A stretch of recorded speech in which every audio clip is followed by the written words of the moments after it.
सभी को राधे राधे। और उम्मीद करते हैं आप लोग मस्त होंगे। जैसे हम लोग देख रहे थे मौर्य साम्राज्य खत्म किए थे। मौर्य साम्राज्य के बाद आज हम लोग जो नया चैप्टर पढ़ेंगे मौर्योत्तर काल पढ़ेंगे, यानी मौर्य के बाद जितने भी वंश आए हैं उनसे संबंधित आज हम लोग चर्चा करेंगे।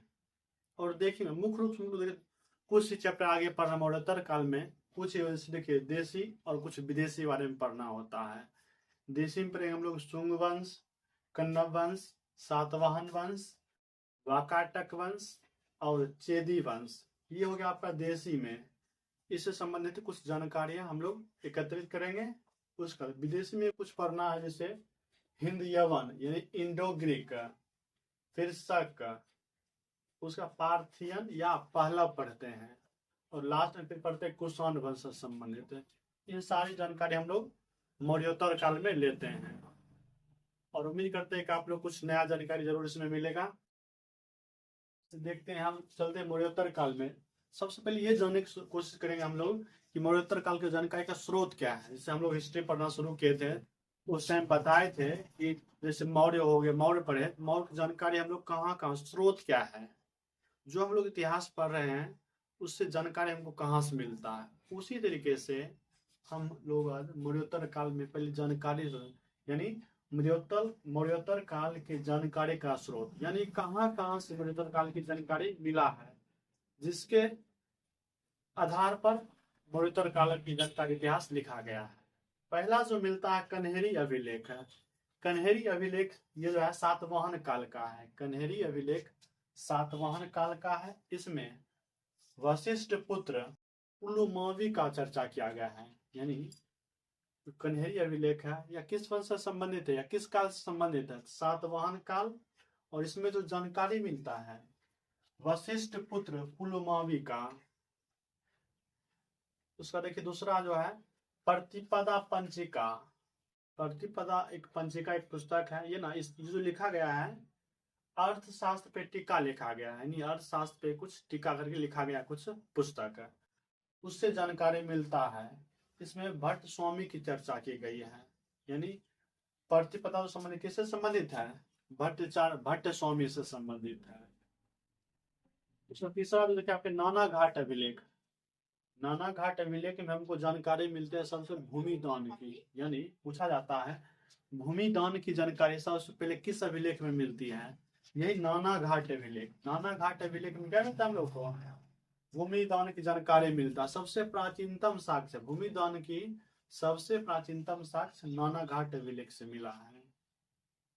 इसमें जो हम लोग मुख्य रूप से पढ़ते हैं नागनिका। नागनिका के बारे में यहाँ इस शिला अभिलेख में लिखा जानकारी प्राप्त हुआ है। यानी नागनिका का संबंध किस अभिलेख से है, तो नाना घाट अभिलेख इसका आंसर होगा। या फिर पूछे आपसे भूमि दान का प्राचीनतम साक्ष्य किस अभिलेख से मिलता है, इसका भी आंसर आपको नाना घाट अभिलेख लिख रखना है। उसके बाद जो देखिए बृहद कथा, एक पुस्तक है बृहद कथा, एक और पुस्तक बृहद कथा मंजरी भी एक पुस्तक है, लेकिन उसकी चर्चा नहीं है। यहाँ जो चर्चा किया गया है सिर्फ बृहद कथा। बृहद कथा जो पुस्तक है किससे, गुणाढ़ से संबंधित है। उसका कातंत्र,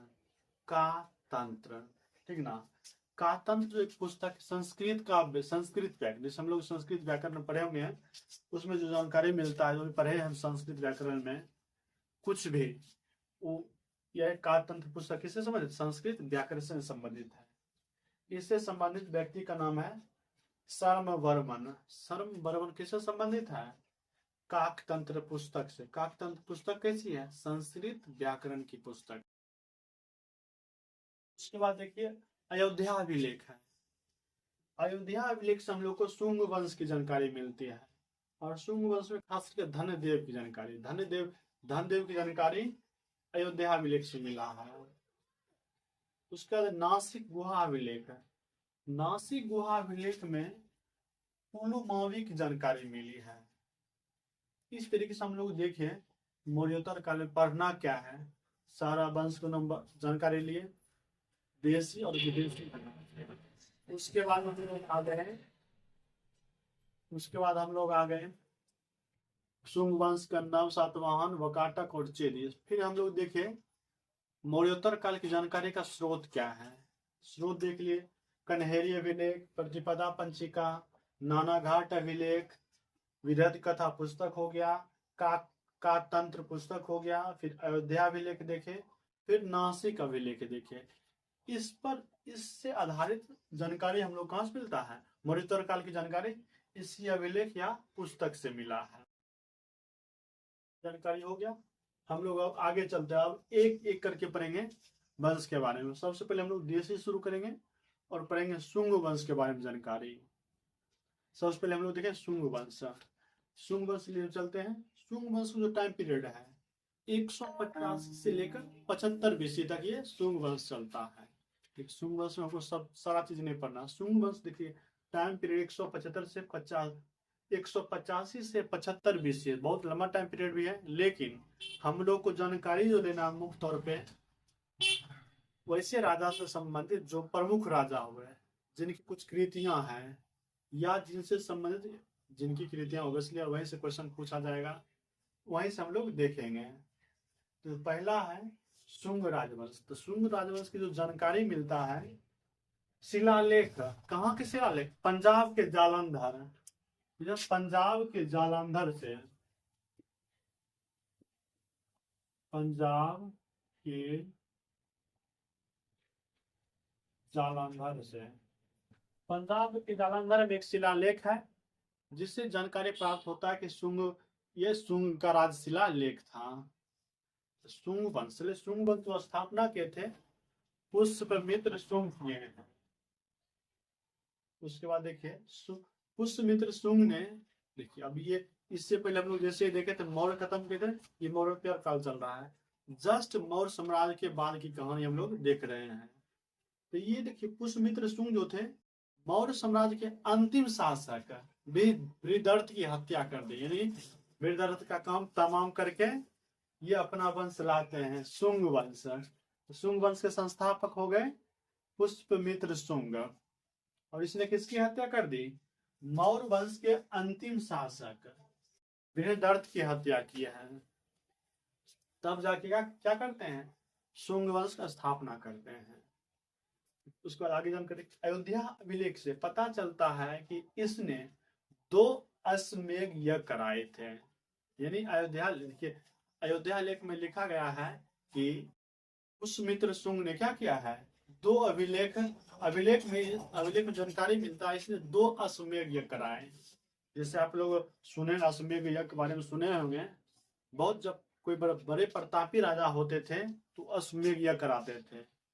इसमें घोड़ा छोड़ा जाता है, अश्वमेध यज्ञ में ये घोड़ा छोड़ा जाता है, और वह घोड़ा जिस क्षेत्र में जाता है या तो उस क्षेत्र राजा का अधीन हो जाता है, या राजा उस क्षेत्र का राजा जो जिसने यह का घोड़ा छोड़ा उसके अधीनता स्वीकार कर लेता है।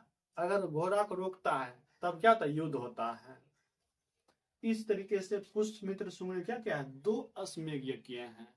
इसकी जानकारी कहां से मिलती है? अयोध्या अभिलेख से। ठीक है। उसके बाद पुष्यमित्र के पुरोहित जो थे पतंजलि थे।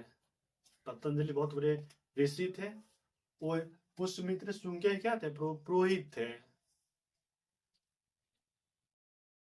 पुष्यमित्र शुंग ने ही सांची स्तूप में वेदिका बनवाई थी। यानी मध्य प्रदेश में जो सांची स्तूप है उसमें एक वेदिका का निर्माण करवाया पुष्यमित्र शुंग ने।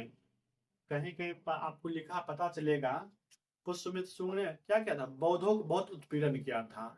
यानी अब देखिए यहाँ कुछ और लिखा गया और कुछ और 2 बातें एक दूसरे का कंट्राडिक्ट कर रहा है, एक दूसरे विरोधी हो रहा है।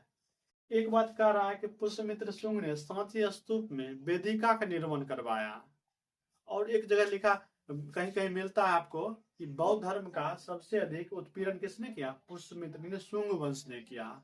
यानी उत्पीड़न का भी चर्चा मिलता है। उसके देखिए इसने बाणभट्ट स्तूप का निर्माण, अब देखिए पुष्यमित्र शुंग ने भरहुत स्तूप का क्या निर्माण करवाता है शुंग वंश के। अब ये अंतिम शुंग वंश का जो अंतिम शासक होता है दिव्यभूति। शुंग वंश का अंतिम शासक देवभूति होता है, जिसकी हत्या कर वासुदेव नए वंश का स्थापना करते हैं। तो जैसे पर हम लोग शुंग वंश का प्रथम शासक देखें या संस्थापक देखें पुष्पमित्र शुंग, और इससे संबंधित कुछ जानकारियां देखें। इसने 2 अश्वमेध यज्ञ कराया। उसके बाद शुंग वंश जो अंतिम राजा हुआ देवभूति, इसकी हत्या फिर इसका काम तमाम कौन कर देते हैं? वासुदेव आते हैं और देवभूति को मूड फ्रेश करके निकल जाते हैं। वासुदेव ने ही कन्नब वंश की स्थापना करते हैं। यानी अब इसके बाद जो हम लोग पढ़ेंगे कन्नब वंश। वासुदेव क्या करते हैं? कन्नब वंश की स्थापना करते हैं। यानी एक वंश आज हम लोग कंप्लीट किए हैं। मौर्य काल की जानकारी देखें, हम लोग स्रोत देखें, हमको क्या क्या पढ़ना है। उसके बाद मौर्योत्तर काल की जानकारी और कुछ पहला जो राजा था शुंग वंश से संबंधित कुछ जानकारी हम लोग एकत्रित किए हैं, और उम्मीद करते हैं आपका जो नोट होगा उससे कुछ अलग ही नोट आपको मिला होगा। चलिए आज क्लास हम यही समाप्त करते हैं। सभी का धन्यवाद।